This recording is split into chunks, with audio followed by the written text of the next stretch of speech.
नमस्कार। नेकपा माओवादी केन्द्रका अध्यक्ष पुष्पकमल दाहाल प्रचण्ड जो पूर्व प्रधानमन्त्री पनि हुनुहुन्छ, उहाँले हिजो सुर्खेतमा बोल्दै जेठ 15 गतेदेखि हिन्दू राष्ट्र राज संस्था पुनर्स्थापनाको निमित्त काठमाडौँमा हुने जनप्रदर्शनलाई निस्तेज पार्न, प्रतिकार गर्न, प्रतिवाद गर्न आफ्ना कार्यकर्ताहरूलाई निर्देशन दिनुभएको छ। हुन त म प्रचण्डजीलाई धन्यवाद पनि दिन चाहन्छु कि उहाँले पटक पटक जेठ 15 गते हुने जनआन्दोलनको व्यापक प्रचार प्रसार गरिदिराख्नु भएको छ, नकारात्मक रूपमै भए पनि। तर प्रचण्डजीलाई म के विनम्रतापूर्वक सम्झाउन चाहन्छु भने नेपालको संविधान, जसको निर्माता मध्ये तपाई पनि एक हुनुहुन्छ, यो संविधानले संघीय धर्मनिरपेक्ष गणतन्त्रको विरोध गर्ने, विकल्प खोज्ने अधिकार दिएको छ। जनताले चाहेमा, जनताको बलमा हिन्दू राष्ट्र र राज संस्था पुनर्स्थापना गर्न सक्ने अधिकार दिएको छ।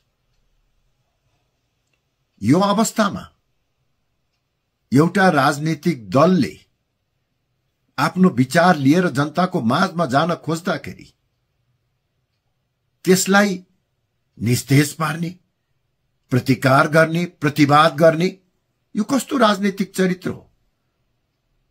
कस्तो प्रजातान्त्रिक अभ्यास हो? संविधानले विचार अभिव्यक्ति र बिना हात हतियार भेला हुन पाउने अधिकार पनि सुनिश्चित गरेको छ। त्यो अवस्थामा तपाईका ती अभिव्यक्तिहरू संविधानका भावना विपरीत भएनन्, लोकतान्त्रिक मूल्य र मान्यता विपरीत भएन। लाग्दछ विद्रोहकालीन हिंसात्मक, अराजक मानसिकताबाट, धङधङ्गीबाट प्रचण्डजी अझै मुक्त हुन सक्नु भएको छैन।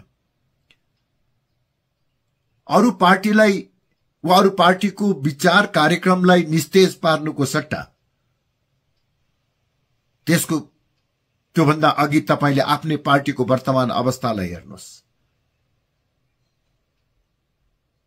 तपाईको पार्टी, तपाईको विचार असफल प्रमाणित भइसकेको छ र स्वयं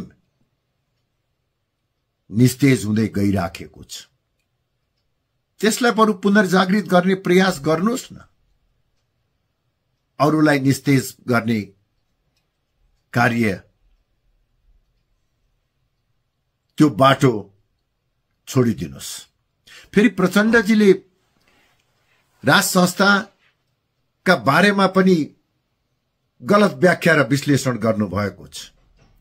म प्रचण्डजीलाई बडो विनम्रतापूर्वक आग्रह गर्न चाहन्छु कि नेपालको इतिहासलाई फेरि एकपटक दोहोऱ्याएर पढिदिनुहोस्। 240 वर्षसम्म नेपालमा राज संस्था थियो, तर तपाई नै भन्नुहोस् त, यो 240 वर्षमा राज संस्थाले शासन गरेको कति वर्ष थियो? पृथ्वीनारायण शाहले नेपालको एकीकरण गर्दाको केही वर्ष र त्यसपछि 2007 साल पछिका केही वर्षहरू जोड्दाखेरि करिब 3-4 दशक होला राज संस्थाको मुख्य भूमिका रहेको। अधिकांश समय राजा र राज संस्थालाई बन्धक बनाएर, कतिपय अवस्थामा बालक राजाहरू भए, चाँडै नै निधन पनि भयो। यस्तै यस्तै अवस्थाको फाइदा उठाएर राजाको नाममा भारदारहरूले 100 वर्ष शासन गरे। 104 वर्ष त जहानिया निरंकुश राणा शासन भएको तपाईलाई थाहा छँदैछ। बरु प्रचण्डजी छोटो छोटो अवधि भए पनि राज संस्थाले नेपालको एकीकरण, राष्ट्रियताको संरक्षण र सम्वर्धन, प्रजातन्त्रको स्थापना र आधुनिकीकरणमा महत्वपूर्ण योगदान पुर्याएको छ। प्रचण्डजी 2007 साल अघि पछिको अवस्था एकपटक विचार गर्नुहोस् त। नेपाल स्वतन्त्र राष्ट्र भएर भए पनि औपनिवेशिक मानसिकताबाट ग्रस्त थियो। नेपालको मन्त्री परिषदमा भारतको प्रतिनिधि रहन्थे, राजाको सल्लाहकारको रूपमा भारतका कर्मचारी रहन्थे। नेपाल भित्रै नेपाली पैसा चल्दैनथ्यो। पाठ्यक्रम हाम्रो थिएन।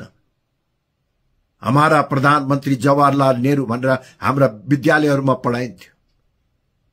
यातायातको असुविधा थियो। विराटनगरबाट काठमाडौँ आउँदा वा काठमाडौँबाट नेपालगञ्ज जाँदा विदेशी भूमि भएर जानु पर्थ्यो।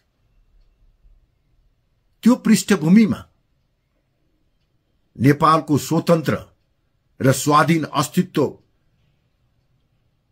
संरक्षण र सम्वर्धन गर्नको निमित्त सबैभन्दा महत्वपूर्ण भूमिका कसले निभायो? राजा महेन्द्रले। अन्तर्राष्ट्रिय रंगमञ्चमा नेपालको प्रतिष्ठाको अभिवृद्धि गर्न, संयुक्त राष्ट्र संघको सदस्य बनाउन, विश्वका विभिन्न मुलुकहरूसँग दौत्य सम्बन्ध कायम गर्न राजाले खेलेको भूमिका तपाईले बिर्सनुभयो कि राजा सधैँ निरंकुश तानाशाही रहेका हुन्? हो, केही अपवादहरू होलान्। इतिहासको लामो कालखण्डमा केही अपवादहरू भएनन्, केही विवादास्पद निर्णयहरू भएनन् भनेर म भन्दिनँ। तर समग्रमा समीक्षा गर्नुहोस् र मूल्याङ्कन गर्नुहोस्। नेपालको आधुनिकीकरणको जग राजाले स्थापना गरेका हुन्। भूमि सुधार, मुल्की ऐन राजाले लागू गरेका हुन्। नेपालको औद्योगिकरणको जग हाल्ने काम राजाको नेतृत्वमा भएको हो। प्रचण्डजी यस्ता कुराहरू बिर्सिएर राजा र राज संस्थाको बारेमा गलत व्याख्या गर्ने काम नगरौं। बरु तपाई आफैले आत्मसमीक्षा गर्नुहोस् त। 17,000 मान्छे मर्ने मराउने काम गरेर तपाईले देशलाई कहाँ पुर्याउनु भयो? नेपाललाई सिंगापुर र स्विजरल्याण्ड बनाउँछु भनेर सुरु गरेको राजनीतिक यात्रा तपाई र तपाईको परिवारको स्वार्थमा केन्द्रित हुन पुगेको छ। राज संस्थालाई पाखा लगाएर सयौंको संख्यामा राजा बनाउने, राजसी शोक गर्ने काम अहिले भइराखेको छ। नेपालमा संस्थागत भ्रष्टाचार को जग हाल्ने काममा पनि तपाईको योगदान छ। क्यान्टोनमेन्टमा नक्कली लडाकु खडा गरेर अरबौं भ्रष्टाचारबाट सुरु भएको तपाईको यात्रा अहिले भ्रष्टाचारको दलदल र भासमा परेको छ। लोकतन्त्रको आवरणमा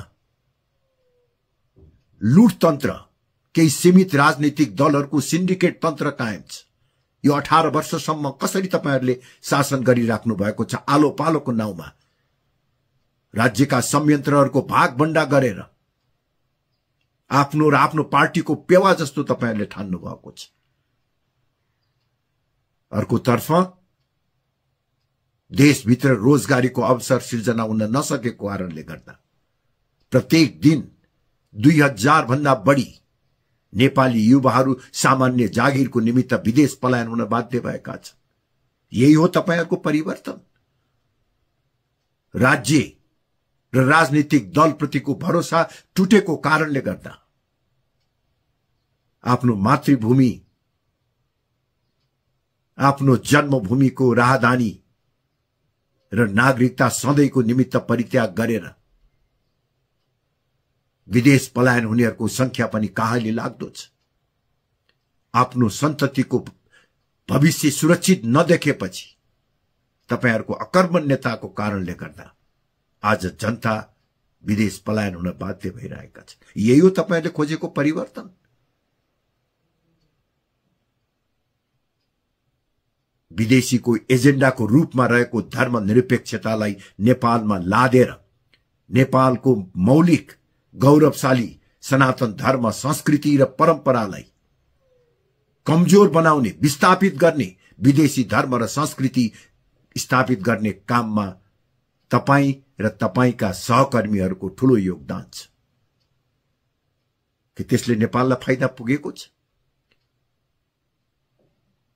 सत्ताको मोहमा, कुर्सीको झगडामा विदेशी शक्तिको आशीर्वाद लिने आत्मसमर्पणवादी मानसिकता अहिले नेपालको राजनीतिको चरित्र बनेको छ। बाह्य शक्तिको चलखेल र प्रभाव तीव्र रूपले बढेको छ र नेपाल अन्तर्राष्ट्रिय महाशक्तिहरूको रणनीतिक प्रतिस्पर्धा स्थल बन्ने खतरा देखिएको छ। प्रचण्डजी राजा र राज संस्थालाई गाली गरेर अब तपाईहरुको लोकतन्त्र भन्नुहोस्, गणतन्त्र भन्नुहोस्, सुरक्षित हुन सक्दैन। यदि तपाईहरुले इमानदारीपूर्वक काम गरेको भए, यदि तपाईहरुले निषेधको राजनीति नगरेको भए, लोकतन्त्रको आदर्श र मूल्य र मान्यतालाई आत्मसात गरेको भए, नेपालको आर्थिक समृद्धि र विकासको लक्ष्य हासिल गरेको भए, सुशासन कायम गरेको भए, तपाईले अहिले राजा र राज संस्थालाई गाली गरेर गणतन्त्र जोगाउनु पर्ने अवस्था थिएन। 18 वर्षदेखि पाखा लागेर बसेको एउटा स्वतन्त्र स्वाभिमानी नागरिकको रूपमा रहेको राजालाई बदनाम गरेर आरोप लगाएर तपाईको गणतन्त्र जोगिने अवस्था छैन। बरु प्रचण्डजी तपाई त अलि साहसिक मान्छे नै हुनुहुन्छ, केही चमत्कारहरू पनि गर्नुहुन्छ। म तपाईलाई आग्रह गर्न चाहन्छु, देश र जनतालाई केन्द्रबिन्दुमा राखेर एक पटक राष्ट्रिय मेलमिलापको आधारमा नवीन समझदारी कायम गर्ने वातावरण तयार गर्नुहोस्। त्यसको अग्रसरिता लिनुहोस्, त्यसको नेतृत्व लिनुहोस्। जसरी तपाईले गणतन्त्र स्थापनाको निमित्त ठीक बेठिक भए तापनि नेतृत्व लिनुभयो, त्यो असफल भएपछि अब त्यसको विकल्पको रूपमा राष्ट्रको बृहत्तर हितलाई ध्यानमा राखेर राजादेखि माओवादीसम्म सबै अटाउने मौलिक प्रजातन्त्रको स्थापनाको निमित्त प्रयास गर्नुहोस्, पहलकदमी गर्नुहोस्। परिवर्तनकारी शक्ति र परम्परागत शक्तिका बीचमा सामञ्जस्यता र एकता कायम गर्नुहोस्। त्यो नै नेपाल र नेपालीको बृहत्तर हितमा हुन्छ। सनातन धर्म संस्कृतिलाई नष्ट गरेर कुनै पनि मुलुकको विकास हुन सकेको छैन। आफ्नो पहिचान नै समाप्त पारेर कसरी विकास हुन सक्छ? त्यसर्थ प्रचण्डजी अब विद्रोहको धङधङीबाट मुक्त हुनुहोस्। आफूले विगतमा गरेका गलत कार्यहरूबाट पश्चाताप गर्दै कमसेकम राजनीतिक जीवनको उत्तरार्धमा आइपुग्दाखेरि आफूलाई देश र जनताप्रतिको एउटा इमानदार नेताको रूपमा स्थापित गर्नुहोस्। भगवान श्री पशुपतिनाथले तपाईलाई सद्बुद्धि दिउन्। हस्, धेरै धेरै धन्यवाद।